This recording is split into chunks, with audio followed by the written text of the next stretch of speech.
Assalamualaikum warahmatullahi wabarakatuh. Halo guys, perkenalkan nama saya Naswa Rizky Adianti dengan NIM 240100351. Di sini saya akan mempresentasikan mata kuliah Bisnis Internasional dengan judul Teori Perdagangan Internasional. Apa yang kalian tahu tentang teori perdagangan internasional? Teori perdagangan internasional adalah cabang ilmu ekonomi yang mempelajari alasan, manfaat, dan dampak dari pertukaran barang dan jasa antar negara. Teori ini menjelaskan mengapa negara melakukan perdagangan satu sama lain, apa yang mereka peroleh dari perdagangan tersebut, serta bagaimana mereka dapat memperoleh keuntungan yang optimal dari hubungan dagang. Secara umum, teori perdagangan internasional menyatakan bahwa setiap negara sebaiknya fokus memproduksi barang atau jasa yang dapat dihasilkan secara lebih efisien, biaya rendah atau keunggulan tertentu, kemudian menukarkan dengan barang yang lebih mahal atau sulit diproduksi secara lokal. Kemudian ada pun manfaat teori perdagangan internasional. 1. Menumbuhkan pertumbuhan ekonomi. Perdagangan internasional meningkatkan aktivitas ekspor-impor yang berkontribusi terhadap pertukaran ekonomi, pertumbuhan ekonomi, dan menciptakan lapangan kerja. 2. Mendorong inovasi dan meningkatkan kualitas produk. Persaingan global memacu perusahaan dalam negeri untuk terus berinovasi dan meningkatkan mutu produknya agar mampu bersaing di pasar internasional. 3. Ada meningkatkan pilihan dan kesejahteraan konsumen. Dengan perdagangan antar negara, konsumen di suatu negara memiliki lebih banyak pilihan barang dan jasa dari luar negeri. Ini memungkinkan masyarakat memperoleh produk dengan kualitas yang lebih baik dan harga lebih kooperatif. 4. Meningkatkan devisa negara. Kegiatan ekspor menghasilkan pendapatan dalam bentuk valuta asing atau devisa yang sangat penting untuk memperoleh cadangan devisa negara dan menjaga stabilitas ekonomi nasional.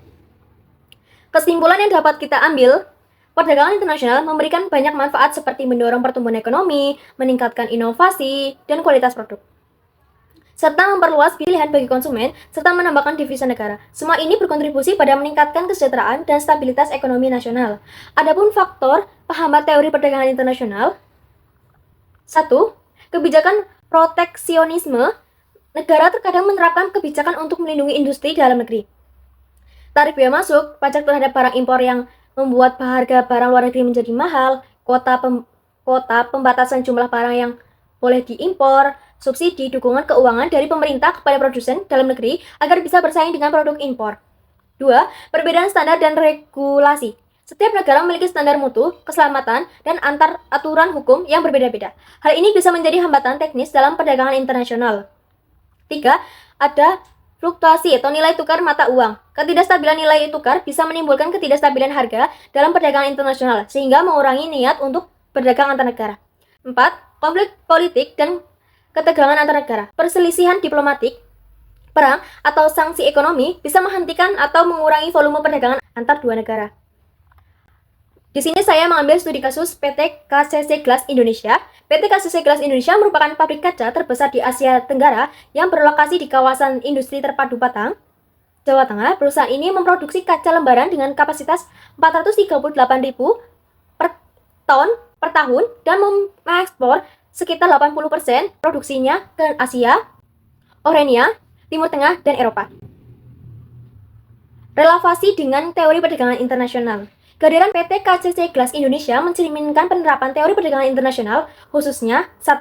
Keunggulan kooperatif. Indonesia memiliki bahan baku seperti silika dari Belitung dan batu kapur dari Bandung yang mendukung produksi kaca berkualitas tinggi. 2. Spesialisasi produk. Dengan fokus pada produksi kaca untuk ekspor, Indonesia memanfaatkan keunggulan dalam sumber daya untuk memenuhi permintaan global. 3.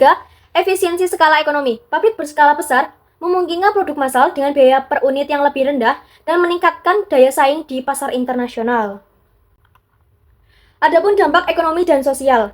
1. Meningkatkan ekspor. Sebagian besar produksi ditunjukkan untuk ekspor yang berkontribusi pada devisa negara. 2. Penyerapan tenaga kerja. Pabrik ini menciptakan lapangan kerja bagi ribuan pekerja lokal. 3. Pengembangan kawasan industri. Menjadi pendorong pertumbuhan kawasan industri terpadu Batang sebagai pusat manufaktur baru di Indonesia.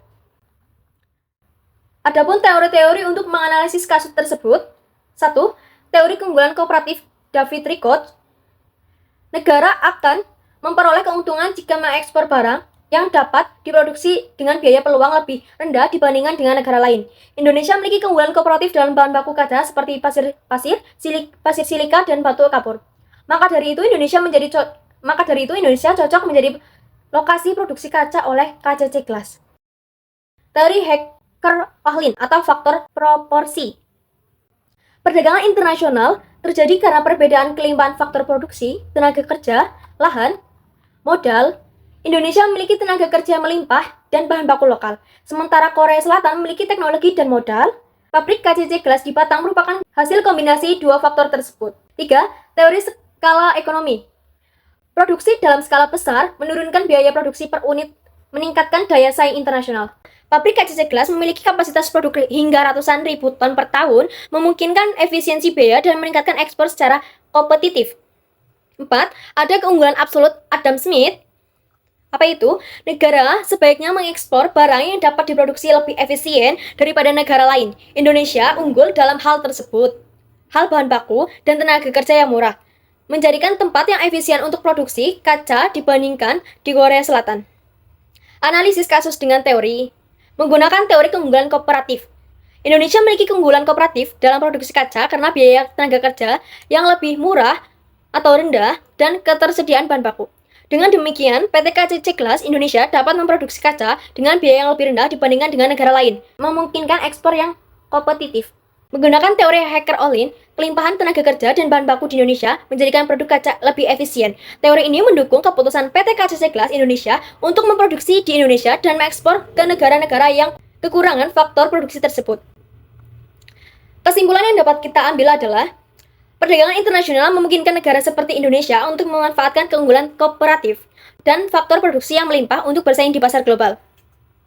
Studi kasus PT KCC Gelas Indonesia menunjukkan bagaimana teori-teori perdagangan internasional dapat diaplikasikan dalam praktik bisnis nyata, bahwa Indonesia bisa menarik investasi asing menjadi bagian dari perdagangan global berkat keunggulan bahan baku dan tenaga kerja, dan memperkuat posisi Indonesia dalam industri kaca dunia. Terima kasih. Jangan takut untuk mengambil resiko, tetapi selalu lakukan dengan riset dan perencanaan yang matang.